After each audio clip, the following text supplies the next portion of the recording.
안녕하세요. 스위스월 팟캐스트 강성입니다. 네, 오늘 있었던 미네소타와 댈러스 NBA 플레이오프 서부 컨퍼런스 파이널 3차전 경기 오늘 리뷰해 보도록 하겠습니다. 제가 좀 바빠가지고 그전 두 경기를 리뷰를 못했는데 이번 시리즈가 굉장히 분석하기에 좋습니다. 굉장히 명료합니다. 왜 이기고 왜 지는지도 되게 명료하고 코트에서 양 팀들이 뭘 하려고 하는지도 엄청나게 명료해서 분석하기는 굉장히 좋은 시리즈예요. 재밌는 게 플레이오프는 확실히 매치업이 모든 것을 결정하는 것 같습니다. 이 플레이오프가 매치업이라는 걸 진짜 잘 보여주거든요. 미네소타에 대해서 제가 항상 얘기하지만 하프코트에서 오펜스가 약점인 팀이고 특히 클러치로 갈수록 그러니까 경기 마지막 5분 점수차가 5점 내인 굉장히 이제 중요한 순간으로 갈수록 미네소타는 하프코트 오펜스가 더 안 좋아진다라고 얘기했고 그리고 리그에서 최하위권이다라고 얘기를 했거든요. 하지만 저희가 포스트 시즌에 와서 플레이오프에 와서 그런 모습을 전혀 못 봤고 미네소타가 그런 모습을 전혀 노출하지 않으면서 피닉스 수입하고 디펜딩 챔피언 덴버를 잡아내고 올라왔죠. 미네소타의 오펜스가 정규 시즌의 오펜스가 아니었어요. 제가 이 말을 계속했잖아요. 리뷰를 하면서 미네소타의 오펜스가 정규 시즌의 오펜스가 아니었던 것처럼 보였던 가장 큰 원인은 바로 앤서니 에드워즈입니다.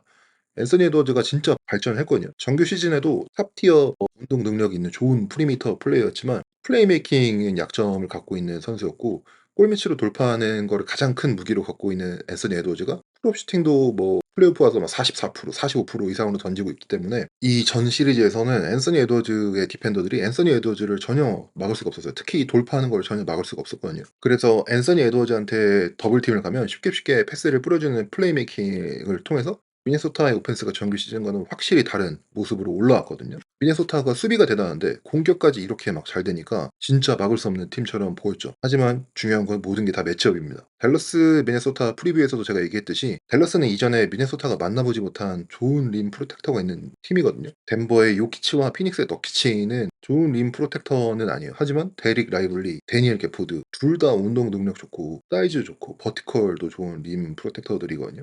여기에 덴버의 KCP와는 다르게 사이즈도 훨씬 크고 그다음에 운동 능력도 좋은 데릭 존스 주니어가 앤서니 에드워즈를 일단 포인트 오브 어택 디펜더로 맡게 되니까 앤서니 에드워즈가 이전 시리즈처럼 자기 매첩을 맘대로 벗겨내지 못하고 매첩을 뚫고 림으로 간다고 해도 림 밑에서 데릭 라이블리가 기다리고 있기 때문에 패스를 하려고 보니 자기한테 붙어있는 디펜더가 이전 시리즈보다 훨씬 더 잘 붙어있고 거기다가 긴 팔과 큰 키를 가진 데릭 존스 주니어가 온 사방에서 막 패스를 막고 있고 거기다가 앞에는 데릭 라이블리도 있고 그러니까 갑자기 패스도 이제 마음대로 안 나가고 그러니까 미네소타의 공격이 하프코트의 그 안 좋은 미네소타의 공격으로 돌아와 버립니다. 이 시리즈에서 현재 가장 큰 스토리는 미네소타 입장에서는 특히 공격 입장에서는 리머텍을 전혀 하지 못하고 있는 미네소타가 롱2나 3점에 의존하고 있고 이게 그나마 1, 2경기에서 잘 들어갔기 때문에 게임이 비슷비슷해 보이는 거지 사실은 댈러스의 림을 공략하는 방법을 전혀 못 찾고 있거든요. 미네소타의 하프코트 오펜스가 이 시리즈의 진짜 큰 스토리입니다. 지금 미네소타의 림 근처에서 공격의 스탯을 보면요. 1차전에서 림 근처에서 25개 슛을 던져서 14개를 넣었고 2차전에서 27개 던져서 14개 넣었고 그래서 1, 2차전을 합하면요. 평균 53%로 림 근처에서 공격을 하고 있거든요. 다시 말하면은 레이업을 그냥 겨우 반 조금 넘게 넣고 있는 거예요. 거기다가 앤서니 에드워즈는 덴버 시리즈에서 게임당 평균 림 근처에서 7개의 슛을 던졌거든요. 근데 이게 게임당 7개예요. 근데 이번 시리즈에서 1, 2차전 합쳐서 8개 던졌어요. 그다음에 성공률은 25%고요. 1차전에서는 이게 진짜 극단적으로 표현이 되는데 정규 시즌에 3점 슈팅 시도가 하위권이었거든요, 미네소타가. 근데 1차전에서 총 49개 시도했고 리그에서 가장 많이 시도하는 보스턴 42개보다 훨씬 더 많은 시도죠. 다시 말하면 정규 시즌 하위권 3점 슈팅팀이 정규 시즌 1위보다 훨씬 더 3점을 더 많이 던졌다는 얘기고 이게 좋은 3점 슛 찬스가 나서 던진 게 아니라 리머탱이 안 되니까 그냥 밖에서 3점을 던져버리는 공격이 됐다는 게 이 경기 스토리거든요. 앤서니 에드워즈는 더 심해요. 1차전에서 3점 라인 안에서 던진 슛이 9개고 림 근처에서 던진 게 0개입니다. 근데 반면에 댈러스는요. 루카가 지난 시리즈에서 루돌트라는 아주 크고 거칠고 굉장히 피지컬한 프리미터 디펜더를 상대하다가 이번 시리즈 와서는 제이든 맥다니엘스랑 매첩이 됐거든요. 근데 제이든 맥다니엘스도 이게 매첩이 중요한 게 덴버 시리즈에서는 긴 신장과 팔과 또 이 피지컬한 플레이로 자말머리를 아주 힘들게 만들었거든요. 리그 최고의 프리미터 디펜더 중 한 명인데 제가 플레이오프 플레이인 리뷰에서 말했던 것처럼 뉴올리언스의 예를 들면 허브 존스, 트레이 머피 같은 윙 디펜더들이 요즘에 핸들러에게 수비를 맡게 되는 게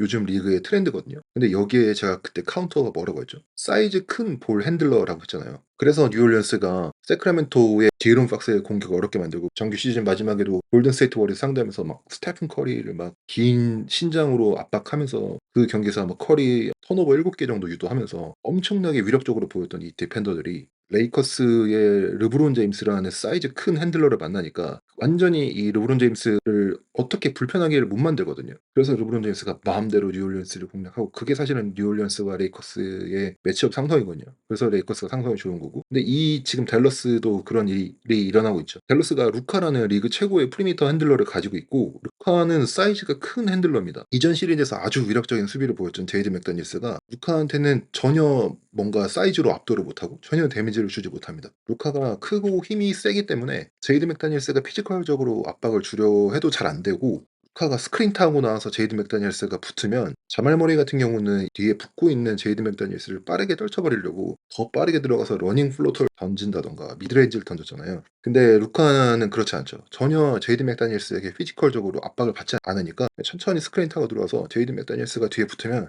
그냥 등에 붙여놓고 제이드 맥다니엘스를 못 움직이게 하죠. 미국에서는 이걸 표현을 뭐 감옥에 가둔다 뭐 이런 얘기도 하고 이 드리블 이름을 뭐 호스티지 드리블 그 뒤에 인질처럼 납치를 해놓고 이제 드리블을 한다 해서 호스티지 드리블이라고 하는데 이 호스티지 드리블로 그냥 뒤에 제이드 맥다니엘스를 붙이고 제이드 맥다니엘스의 움직임을 느끼면서 그냥 플레이를 하거든요. 이 루카는 이거 엄청 좋아하는 플레이죠. 그러니까 제이드 맥다니엘스는 뒤에 붙여놓고 루디 고베어가 드랍을 하면 그냥 미드레인지나 플로터 던지고 고베어가 루카 막으로 올라와 주면 데릭 라이블리한테 위에 라페스 던져서 덩크 넣고 고베어도 올라오고 코너에서 오는 카렌서인 타운스도 데릭 라이블리 막으로 로테이션 해주면 코너에 스킵 패스 뿌려서 PJ 워싱턴이 와이드 오픈 3점 넣고 그러니까 루카가 그냥 미네소타의 수비를 너무너무 쉽게 무너뜨립니다. 거기다가 뭐 카이리 어빙도 있죠. 뭐 앤서니 에드워즈가 1, 2차전 때 카이리 어빙 막다가 체력이 바닥났죠. 1차전 때는 레지 밀러가 계속해서 해설하면서 앤서니 에드워즈 지쳤다. 무릎 위에 손 올리고 있다. 올리고 쉰다. 지쳤다. 지금 공격할 힘이 있냐. 막 이런 얘기 계속 하거든요. 2차전에서는 경기 중간중간 쉴 때마다 앤서니 에드워즈가 얼굴에 마스크 끼고 산소 주입받기도 했거든요. 그럴 정도로 엄청나게 앤서니 에드워즈도 힘들어 했는데 카이리 어빙은 스피드와 핸들링이 좋아서 앤서니 에드워즈를 좀 가볍게 벗겨내고요. 그 외에 다른 디펜더들은 뭐 더 말할 것도 없죠. 그래서 댈러스의 초 엘리트 볼 핸들러 두 명이서 우선 일단 자기 앞에 있는 매치업 상대하는 걸 어려워하지 않으니까 거기서부터 일단 도미노가 무너지기 시작합니다. 무시무시했던 이 미네소타의 수비가 댈러스의 이 두 명의 초 엘리트 핸들러 앞에서 그냥 계속해서 무너지고 계속해서 로테이션을 돌아야 되는 상황이 나오니까 하프코트 오펜스에서 전혀 댈러스는 어려워하지 않죠. 그 미네소타는 굉장히 하프코트 오펜스에서 답을 찾지 못했던 거와 비교해서 댈러스는 그냥 루카와 어빙이 하고 싶은 대로 마음대로 공략하고 있어요. 하프코트에서 오펜스에서 차이가 이 시리즈에서 극명하게 갈리는 중이고 그냥 이 내용이 1차전, 2차전, 3차전 리뷰의 전부예요. 계속 똑같은 스토리고 댈러스가 얼마나 편안하게 자기 매치업 수비수 이겨내고 있는지 보면요. 1차전 아이솔레이션 포지션당 득점이 댈러스 1.111점, 미네소타가 0.39점이고요.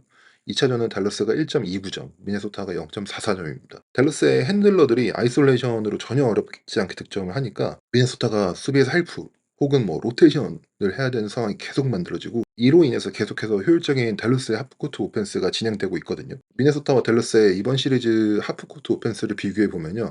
1차전에서 100포지션당 하프코트 득점을 댈러스가 103점, 미네소타가 83점이고요. 2차전은 댈러스가 100점, 미네소타가 96점, 3차전은 댈러스가 121점, 미네소타가 102점입니다. 미네소타에서는 루카와 카이리를 불편하게 만들 수 있는 디펜더가 없어요.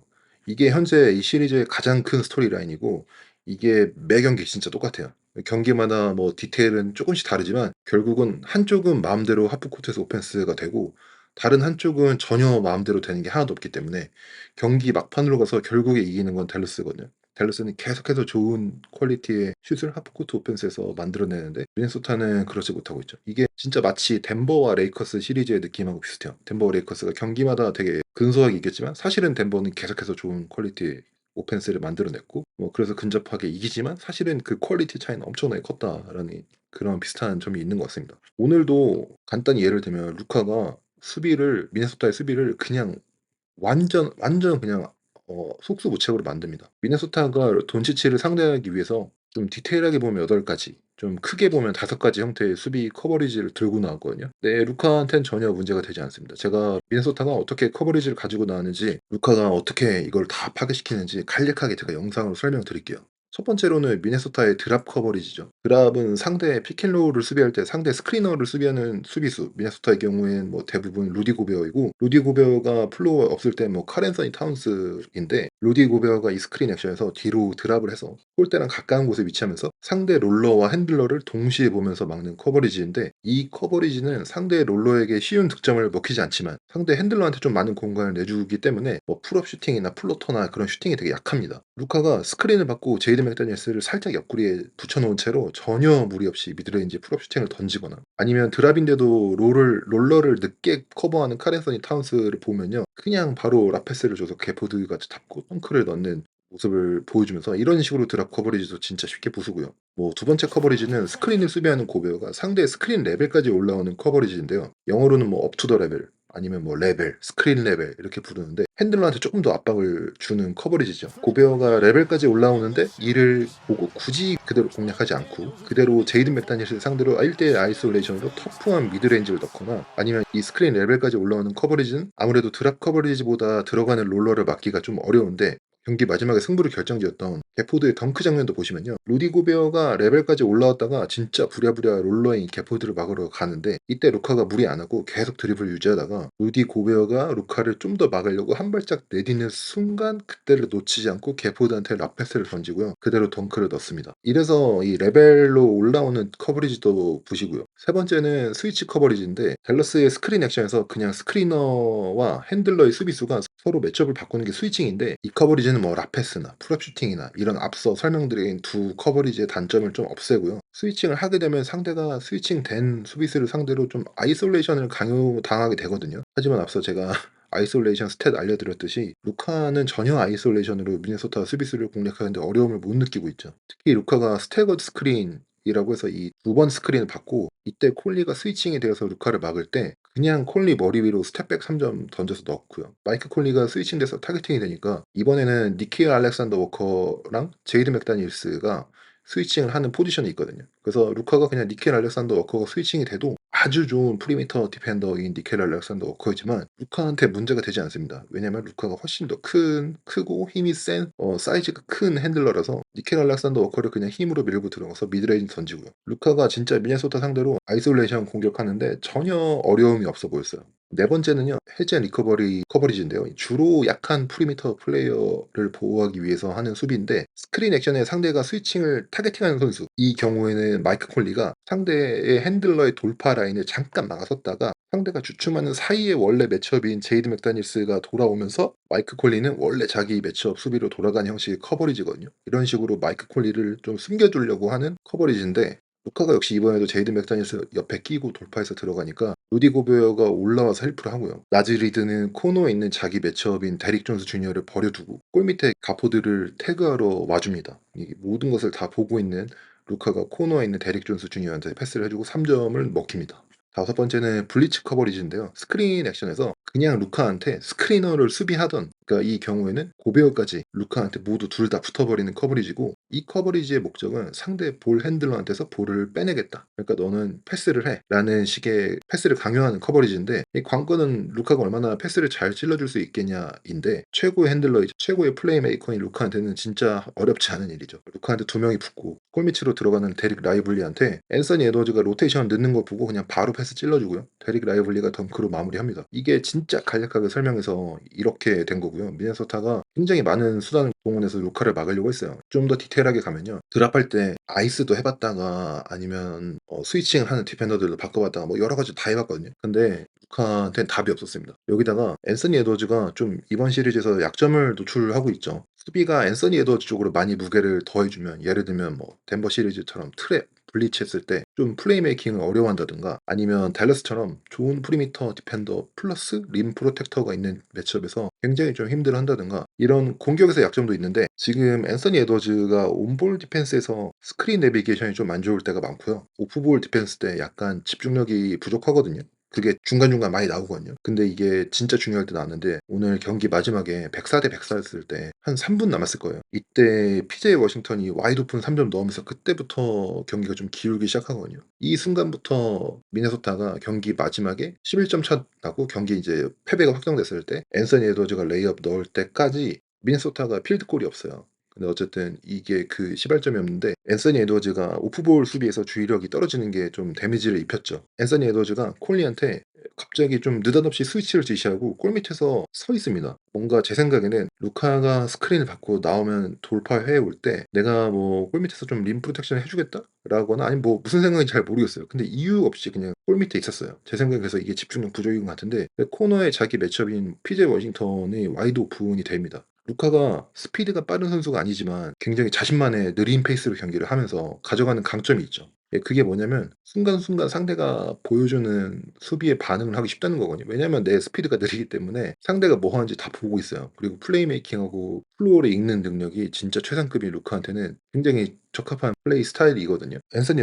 에드워즈가 이렇게 골밑에서 어슬렁거리는 거 보니까 루카 돈치치는 이런 걸 놓치는 선수가 아닙니다. 왜냐하면 계속 천천히 플로우를 보고 있거든요. 그냥 앤서니 에드워즈가 코너에 버려둔 선수가 PJ 워싱턴이고 다른 스팟에서는 좀 PJ 워싱턴이 좀 고전을 면치 못하고 있는데 코너에서만큼은 이 시리즈에서도 잘하고 있거든요. 근데 클러치에 이런 실수를 하고 루카가 그냥 바로 PJ 워싱턴한테 패스를 던져주고요. 그다음에 PJ 워싱턴이 3점을 넣으면서 좀 분위기가 좀 넘어갑니다. 안 그래도 클러치에 상대하기 힘든 두 명의 최고의 클러치 플레이어를 보유한 댈러스인데 이런 댈러스를 상대로 안 그래도 하프코트 오펜스도 안 되는데 수비에서 이런 주의 부족으로 좀 점수를 먹히고 있고 공격에서는 앤서니 에드워즈가 뭐 좀 턴오버를 한다든지 아니면 뭐 카렌서인 타운스가 갑자기 냅다 풀업 3점을 던진다든지 그 던진 시점에 3점 슛이 그동안 6개 던져서 0개 넣었는데 마치 히트책 하듯이 던진다든지 뭐 이런 식으로는 댈러스를 이길 수가 없고 이게 저희가 정규 시즌에 봤던 미네소타의 좀 안 좋은 하프코트의 오펜스의 모습이었어요. 그리고 오늘 앞서 림 어택 스탯도 말씀드렸는데 페인트 득점도 지난 1, 2차전 둘 다 댈러스가 훨씬 앞섰거든요.